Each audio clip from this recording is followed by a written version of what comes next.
All right, so my first question is, how much do you think that space technology has improved since your mission in space? I think it's improved somewhat. I think it could be a lot better. We've kind of taken a downturn in the study of science, technology, engineering, and math over the past 10, 15 years, and we don't have as many scientists and technicians and engineers as we could have if we had been on that before. I think there's some miraculous things going on in the space business. I think SpaceX, as a matter of fact, with Elon Musk, he actually can recover the first stage of a booster now and land it back on land. And his plan is to land it back on a launch pad. So all he's got to do is refuel it and go again. That's going to be pretty miraculous when he gets that done. That's the kind of thing that the government has a hard time doing because private industry cuts through all of the red tape and all the complicated things to get the job done, and they do the job really well. They got some really good people working for them. I tell you that. I mean, you guys are in a perfect spot. SpaceX average age of the workforce is about 27. So there, I'm going to say that the average workforce in space and in Blue Origin for Amazon, somewhere around 26, 27, what's that, maybe 3 years out of college, something like that.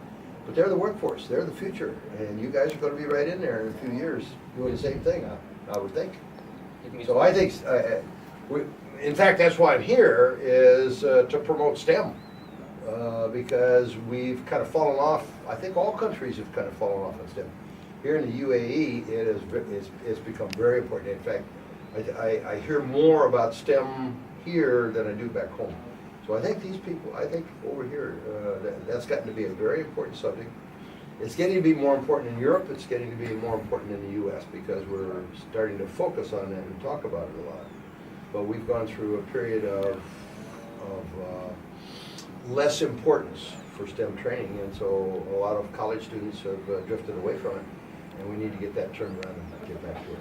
Would you say right now it's moving in the right direction? I think we're moving in the right direction. I'd like to see it go faster, of course. But the thing about space is we got lots of time. Things can happen. We can have downturns. We can have upturns. The pipeline for STEM is a pretty long pipeline. I mean, you start here in high school, and by the time you get to college, you're another 3 years out, and then you're 4 years in college. So we're talking 7, 8 years before you as students get out of college in the STEM courses. So the timeline for developing a good STEM, let's say an engineer, is 6, 7, 8 years, something like that. So we got to look ahead. We got to figure all that out. But it's getting turned around. I see it beginning to move again now.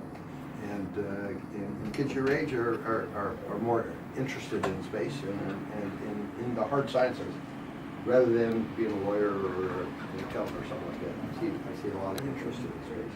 All right. And my last question is, what are your sort of thoughts on extraterrestrial life? Do you think it exists? All right. I'm not sure whether I really want to tell you what I think, because I might shock you.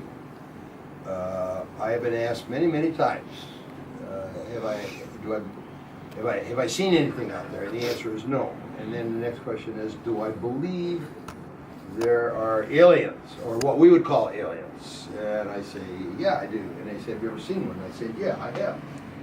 I have seen aliens. I've seen one in particular every time I get up in the morning and look in the mirror. Because I do believe we probably came from somewhere else. See, to me, the whole purpose of the space program is to develop the capability to go somewhere else when we can't live here anymore. The grand imperative of anything alive here on Earth is survival of the species. I don't care what it is, grass, trees, animals, people, whatever. Anything that's biologically alive has an imperative of survival of the species. And I don't think people are any different from that. So I see the space program as a way of developing the capability to go somewhere else and we can't live here. We know that the sun is going to burn out someday. I I mean, that's a fact. There's no question about that. That may be 1 billion years, or maybe 3 billion, or maybe 100,000. I don't know what that is. But when the sun stops burning, and we're all going to disappear. I mean, the Earth and all the planets in the solar system are going to be gone. So we're going to have to find another place to live. And I do believe, even though it's all a very, very long-term program, it's 1,000 years, 10,000 years, whatever, that the whole space program is oriented towards giving us the capability to go somewhere else. And then you think about that a little bit, and you say, well, you know, there could be somebody out there that's 1 million years advanced on us. So maybe that's how we got it. So you can turn that all around. Okay? All right. Thank you so much for your time. Thanks. Next. I got one. It's like a clinic or something. Like lining up. All right. I'm gonna ask for a picture in a bit. I only have 2 questions. Okay. What are your most memorable experiences? My most memorable experience on the flight was when I did a spacewalk on the way home. Got outside about 195,000 miles out, and went to the back of the service module, which is our thing that had all of our propulsion and electronics, that kind of thing. And in there I had 2 cameras, and the film on those cameras had to be recovered, so I had to go out and get the canisters. And so I was able to go outside, about 196,000 miles out, and 50,000 miles outside of the moon. And that's probably the neatest part of the flight for me, because I could stand up on the outside and I could see both the Earth and the moon at the same time. So that was pretty spectacular. I like that. What are your least memorable experiences? Least memorable, living in a small spacecraft with 2 other guys. We had 220 cubic feet of volume to live in, which is about the size of a Volkswagen. Pretty small. And so if you're tied up in a Volkswagen for 2 weeks with 2 other guys, it gets pretty boring after a while. You know, that's probably the thing you think of the least. Okay? Yeah. So my questions are a bit more All right. lighthearted. Come on. Lay it on me. What was the food like in space? What's it feel like in space? What is the food like? Oh, the food. Gee, all I can say is it's government food. I don't know whether that means it's any. It kept us alive. It was okay. We had mostly freeze-dried food, and I know around a lot today you see Astronaut ice cream. It's dry powdery stuff you put in your mouth that becomes ice cream again. That's what our freeze-dried food was like. You had to put water in it and knead it and make it come back.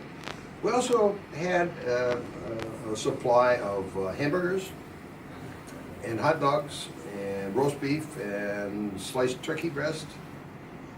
We had some cheese cubes, stuff like that were not freeze-dried that we could eat too. But the food, I mean, in space you eat the food to stay alive. You don't live for the food. Yeah. And then there's a group of people called flat earthers. Flat Earth people? Yes. Oh yeah, I know all about them. From personal experience, can you confirm that the Earth is actually round? Well, I went around it a bunch of times. If it was flat, that would be pretty tough to do, I gotta tell you. The Flat Earth people are interesting because they don't want to believe in facts. And they're the same kind of people that think all the aliens come out of the center of the Earth and they come up through the North Pole and they come down and visit us. See, they think they all go in and out of the North Pole. And I have met with a lot of the groups that believe all those kind of things, and they're a little funny. They don't like to believe in what's real. They have their conspiracy theories that they like to follow, and everybody likes that, I guess. Okay. All right. Anybody else? I think we're good. Thank you so Is much. that it? Thank you so All much. right. Oh, can we get a Get a quick picture with you? Roger. Sure. Us this one? Just get one of us for me. Yeah, be right there. I'll take a picture. You get a photo of us? Come on. You get a photo of us? Quick, do it. Who's got a camera? Hop in there. Where's the big camera? Oh, wait, Josh doesn't take it. No, I don't want to make We have it. Go ahead. I got the picture. You got a good camera? I got a picture. He is short, so I got Why? Are we doing all horizontal or all vertical? Yes. Which one do you want Next. this in between them.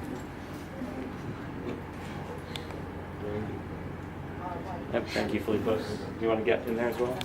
Oh yeah, sure. Sure. Do you need one? One, hurry. Yep. One more. And, oh jeez. Can you get it? Filming with one hand, yes. All right. Pro status. Alright. All right, Oh, guys. thank you. See you later. Yeah, y'all be good. Yep.